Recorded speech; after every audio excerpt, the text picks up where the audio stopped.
आज हम जो बात करने वाले हैं वो सिर्फ एक देश की कहानी नहीं है। ये आने वाले 10-20 सालों में पूरे यूरोप की तस्वीर बदलने वाली कहानी है।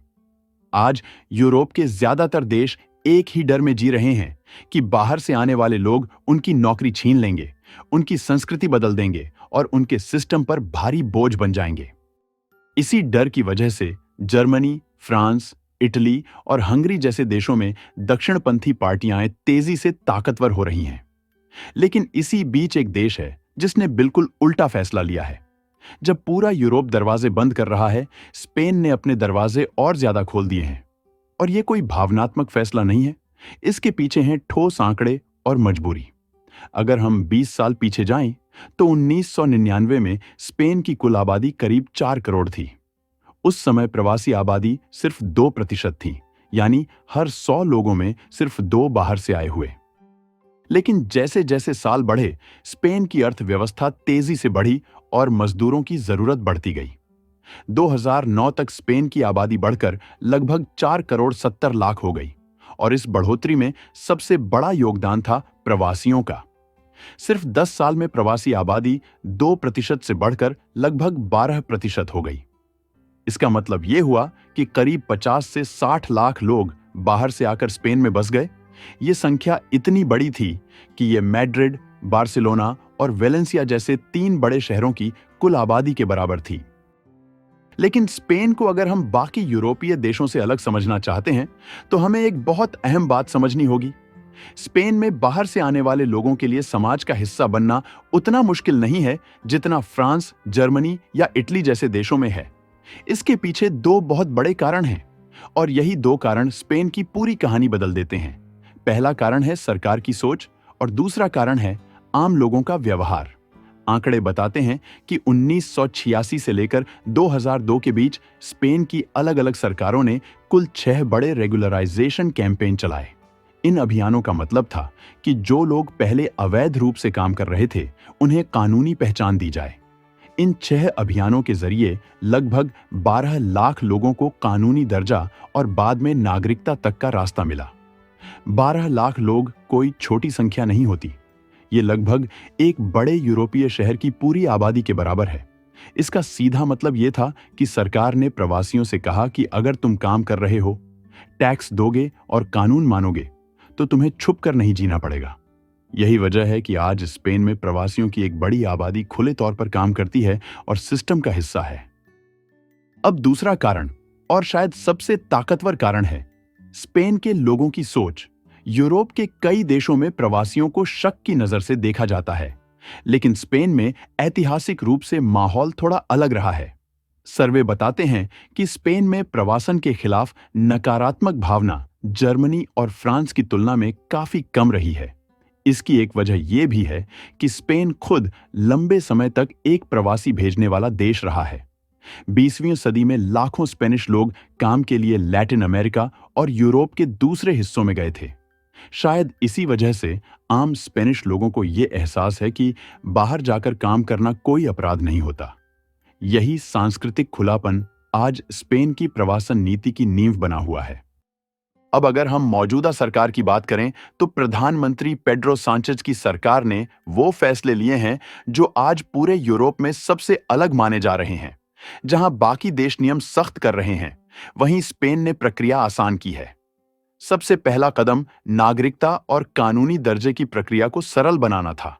सरकार ने कागजी कार्रवाई कम की, डिजिटल सिस्टम बढ़ाया और यह साफ कर दिया कि जो प्रवासी ईमानदारी से काम कर रहे हैं, उनके लिए रास्ता बंद नहीं किया जाएगा। इसका असर यह हुआ कि हजारों लोग जो पहले सिस्टम से बाहर थे, अब टैक्स देने लगे और औपचारिक अर्थव्यवस्था का हिस्सा बन गए। दूसरा बड़ा फैसला कानूनी आर्थिक प्रवासन को बढ़ावा देने का था, खासकर अफ्रीकी देशों से। पिछले कुछ सालों में स्पेन ने गाम्बिया, मॉरिटानिया और सेनेगल जैसे देशों के साथ सर्कुलर माइग्रेशन समझौते किए। इन समझौतों का सीधा मतलब यह है कि इन देशों के लोग कानूनी तरीके से स्पेन आ सकते हैं, कुछ महीनों तक काम कर सकते हैं और फिर अपने देश लौट सकते हैं। आंकड़ों के अनुसार इन कार्यक्रमों के तहत आने वाले श्रमिकों की रोजगार दर 80% से ज्यादा रही है।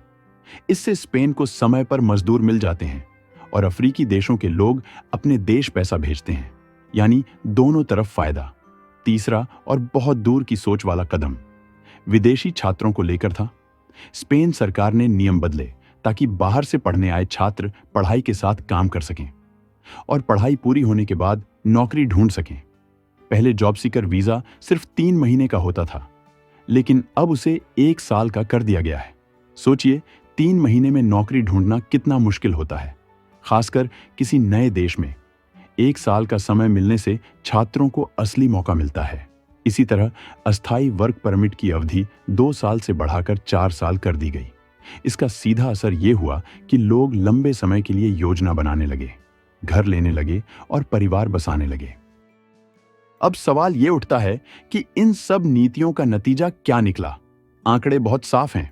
कोरोना के बाद स्पेन की आबादी में जो भी बढ़ोतरी हुई, उसका बड़ा हिस्सा प्रवासियों से आया। 2022 से लेकर अब तक बनी कुल नई नौकरियों में से करीब 45% नौकरियां प्रवासियों ने भरी। ये संख्या लगभग 5 लाख के आसपास बैठती है।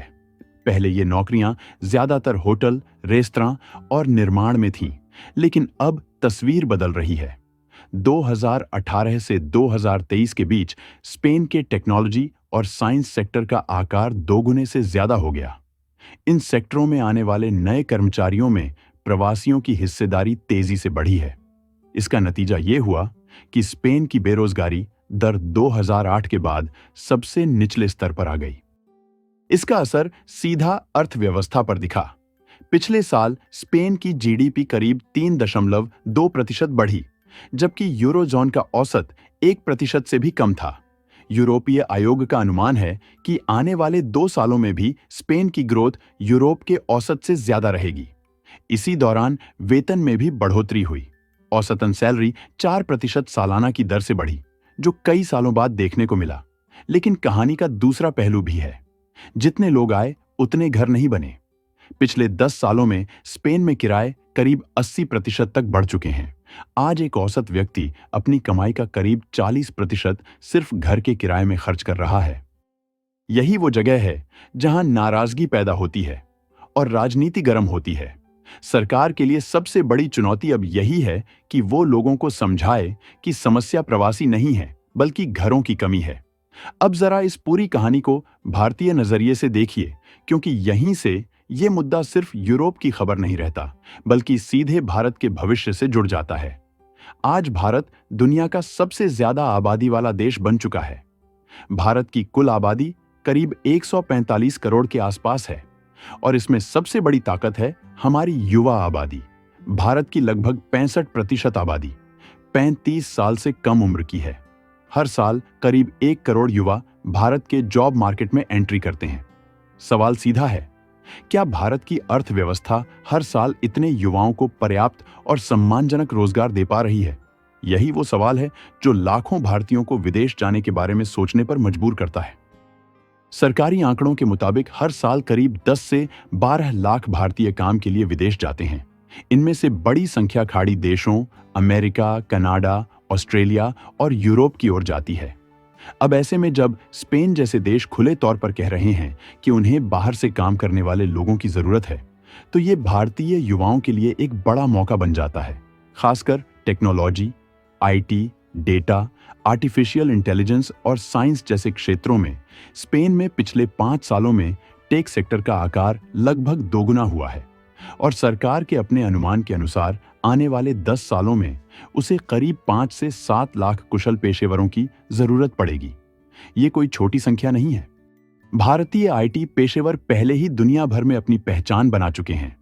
अमेरिका के सिलिकॉन वैली से लेकर यूरोप के टेक हब तक भारतीय इंजीनियरों की हिस्सेदारी लगातार बढ़ रही है। अकेले यूरोप में ही भारतीय पेशेवरों की संख्या पिछले 10 सालों में लगभग दोगुनी हो चुकी है। स्पेन की नई नीतियां जैसे वर्क परमिट की अवधि बढ़ाना, छात्रों को पढ़ाई के बाद 1 साल का जॉब सीकर वीजा देना और स्किल्ड वर्कर्स के लिए प्रक्रिया आसान करना, ये सब सीधे तौर पर भारतीय टैलेंट को आकर्षित करने वाले कदम हैं। इसका मतलब ये नहीं कि हर भारतीय को स्पेन जाना चाहिए, लेकिन इसका मतलब ये जरूर है कि दुनिया में अवसरों की लड़ाई चल रही है और कई देश खुलकर कह रहे हैं कि उन्हें भारत जैसे देशों की युवा ताकत चाहिए। लेकिन भारत की भूमिका इस कहानी में सिर्फ एक लोग भेजने वाले देश की नहीं है। भारत खुद भी एक बहुत बड़ा प्रवासन गंतव्य है। हर साल लाखों लोग नेपाल, बांग्लादेश, म्यांमार और दूसरे पड़ोसी देशों से भारत आते हैं। कोई निर्माण में काम करता है, कोई खेतों में, कोई फैक्ट्रियों में और कोई घरेलू कामों में। अनुमान के मुताबिक भारत में रहने वाले विदेशी मूल के लोगों की संख्या कई करोड़ में है। हालांकि इनमें से बड़ी संख्या अनौपचारिक अर्थव्यवस्था में काम करती है। यही वो जगह है जहां स्पेन का अनुभव भारत के लिए बेहद महत्वपूर्ण हो जाता है। भारत में भी कई सेक्टर ऐसे हैं जहां श्रमिकों की कमी साफ दिखाई देती है। निर्माण क्षेत्र में, कृषि में, होटल और आतिथ्य उद्योग में और कुछ खास तकनीकी क्षेत्रों में कुशल और अर्धकुशल श्रमिकों की भारी मांग है। कई रिपोर्ट्स बताती हैं कि सिर्फ निर्माण और इंफ्रास्ट्रक्चर सेक्टर में ही आने वाले वर्षों में करोड़ों अतिरिक्त श्रमिकों की जरूरत पड़ेगी। अगर इस जरूरत को सिर्फ अव्यवस्थित और अवैध तरीके से पूरा किया गया तो सामाजिक तनाव बढ़ेगा। लेकिन अगर इसे सही नीति, सही कानून और सही सिस्टम के साथ किया गया तो यही प्रवासन भारत की अर्थव्यवस्था को और मजबूत कर सकता है। भारत में प्रवासन को लेकर लोगों की भावनाएं मिली-जुली हैं। कहीं भाषा का सवाल उठता है, कहीं नौकरी का डर, कहीं संसाधनों की कमी की चिंता। लेकिन अगर हम अपने इतिहास को देखें तो भारत हमेशा से अलग-अलग लोगों, संस्कृतियों और परंपराओं का संगम रहा है। यही विविधता हमारी सबसे बड़ी ताकत रही है।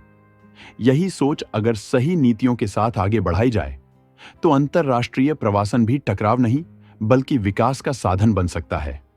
भारतीय प्रवासी समुदाय आज दुनिया के सबसे सफल डायस्पोरा में से एक है।